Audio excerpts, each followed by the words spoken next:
Praise the lord.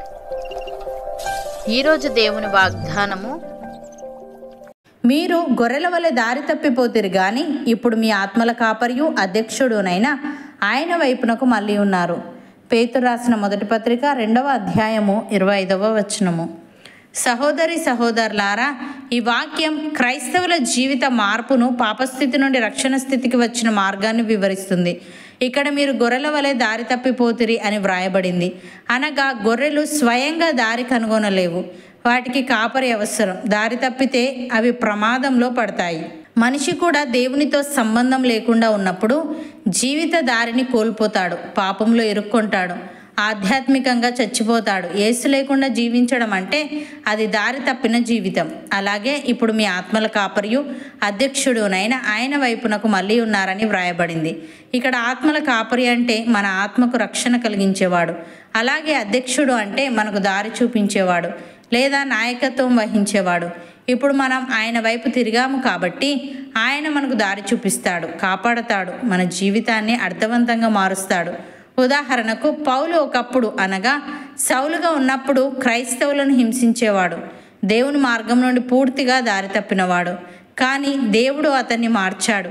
తప్పిపోయిన కుమారుడు తండ్రిని వదిలి దూరదేశానికి వెళ్ళి సమస్తం కోల్పోయాడు. అయితే తన తప్పును గ్రహించి తిరిగి వచ్చినప్పుడు తండ్రి అతన్ని ప్రేమగా స్వీకరించాడు. ఇది గొర్రె తిరిగి కాపరి యొద్దకు రావడం లాంటిది. మనం పాపంలో ఉన్నప్పుడు గొర్రెల దారి తప్పిన వారమే, కానీ యేసు మన ఆత్మల కాపరి. ఆయన మన కోసం తన ప్రాణమిచ్చాడు. ఆయన వైపు తిరిగితే మన జీవితం నూతన మార్గంలో నడుస్తుంది, రక్షణలో ఉంటుంది.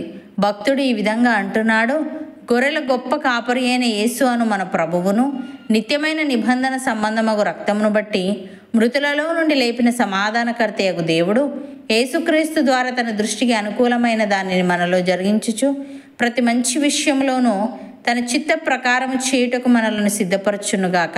యేసుక్రీస్తుకు యుగయుగములకు మహిమ కలుగునుగాక అని. ప్రియులారా, మనము ఒప్పుకొనిన దానికి అపోస్తలుడును ప్రధాన యాజకుడునైన యేసు మీద లక్ష్యముంచుడి. దేవుని ఇల్లంతటిలో మోషే నమ్మకముగా ఉండినట్టు ఈయన కూడా తను నియమించిన వానికి నమ్మకముగా ఉండెను. ప్రతి ఇల్లును ఎవడైనా ఒకని చేత కట్టబడును, సమస్తమును కట్టినవాడు దేవుడే. ఇంటికంటే దానిని కట్టిన వాడు ఎక్కువ ఘనత పొందినట్టు ఈయన మోషే కంటే ఎక్కువ మహిమకు అర్హుడుగా ఎంచబడెను. ముందు చెప్పబో సంగతులకు సాక్ష్యార్థముగా మోషే పరిచారకుడై ఉండి దేవుని ఇల్లంతటిలో నమ్మకముగా ఉండెను. అయితే క్రీస్తు కుమారుడై ఉండి ఆయన ఇంటి మీద నమ్మకముగా ఉన్నాడు. ధైర్యమును, నిరీక్షణ వలన ఉత్సాహమును తుదమట్టుకు స్థిరముగా చేపట్టిన ఎడల మనమే ఆయన ఇల్లు. యేసయ్య ఈ విధంగా అంటున్నాడు, గొర్రెలు పోవు ద్వారమును నేనే, నాకు ముందు వచ్చిన వారందరూ దొంగలను దోచుకొని వారునై ఉన్నారు. గొర్రెలు వారి స్వరము వినలేదు, నేనే ద్వారమును. నా ద్వారా ఎవడైనా లోపల ప్రవేశించిన ఎడల వాడు రక్షింపబడిన వాడై లోపలికి పోవచ్చు, బయటికి వచ్చుచు మేత మేయిచు నుండును. దొంగ దొంగతనమును, హత్యను, నాశనమును చేయుటకు వచ్చును గాని మరి దేనికిని రాడు. గొర్రెలకు జీవము కలుగుటకును అది సమృద్ధిగా కలుగుటకును నేను వచ్చి తినని మీతో నిశ్చయముగా చెప్పుచున్నాను. నేను గొర్రెలకు మంచి కాపరిని. మంచి కాపరి గొర్రెల కొరకు తన ప్రాణము పెట్టును. జీతగాడు గొర్రెల కాపరి కాడు గనుక గొర్రెలు తనవి కానందున తోడేలు వచ్చుట చూచి గొర్రెలను విడిచిపెట్టి పారిపోవును. తోడేలు ఆ గొర్రెలను పట్టి చెదరగొట్టును. జీతగాడు జీతగాడే గనుక గొర్రెలను గూర్చి లక్ష్యము చేయక పారిపోవును అని.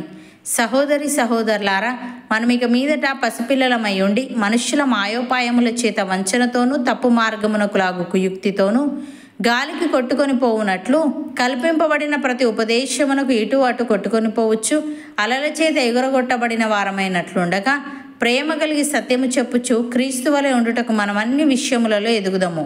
ఆయన శిరస్సై ఉన్నాడు. ఆయన నుండి సర్వశరీరము చక్కగా అమర్చబడి తనలోనున్న ప్రతి అవయవము తన పరిమాణము చొప్పున పనిచేయుచుండగా ప్రతి కీలు వలన కలిగిన బలము చేత అతుకబడి ప్రేమయందు తనకు క్షేమాభివృద్ధి కలుగునట్లు శరీరమునకు అభివృద్ధి కలుగజేసుకొనుచున్నది. కాబట్టి అన్యజనులు నడుచుకున్నట్లు మీరిక మీదట నడుచుకొనవలదని ప్రభునందు సాక్ష్యమిచ్చుచున్నాను.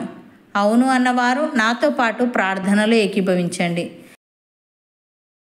పరిశుద్ధుడా, ప్రేమగల తండ్రి, మేము గొర్రెల వలె దారి తప్పిపోతిమి గాని ఇప్పుడు మా ఆత్మల కాపరియు అధ్యక్షుడవునైన నీ వైపునకు మళ్ళీ ఉన్నామని ఇప్పుడు మేము నీ వైపు తిరిగాము కాబట్టి నీవు మాకు దారి చూపించి కాపాడి మా జీవితాన్ని అర్థవంతంగా మారుస్తావని తెలియజేశావు. తండ్రి నీకు స్తుతులు. దేవా, మేము ఒప్పుకొనిన దానికి అపోస్తలుడును ప్రధాన యాజకుడునైన యేసు మీద లక్ష్యముంచుతూ ధైర్యమును నిరీక్షణ వలని ఉత్సాహమును తుదమట్టుకు స్థిరముగా చేపట్టే వారముగా ఉండుటకు సహాయము దయచేయమని, మేమిక మీదట పసిపిల్లలమై ఉండి మనుషుల మాయోపాయముల చేత వంచనతోనూ తప్పు మార్గమునకు లాగు కుయుక్తితోనూ గాలికి కొట్టుకొని పోవునట్లు కల్పింపబడిన ప్రతి ఉపదేశమునకు ఇటు అటు కొట్టుకొని పోవచ్చు అలల చేత ఎగురగొట్టబడిన వారమైనట్లుండక ప్రేమ కలిగి సత్యము చెప్పుచు క్రీస్తు వలె ఉండుటకు మేమన్ని విషయములలో ఎదుగుటకు కృపచూపమని, ప్రతి మంచి విషయములోనూ నీ చిత్త ప్రకారం చేయుటకు మాలో ప్రతి ఒక్కరిని నీవే సిద్ధపరచమని యేసుక్రీస్తు నామమున ప్రార్థిస్తున్నాము తండ్రి. ఆమెన్.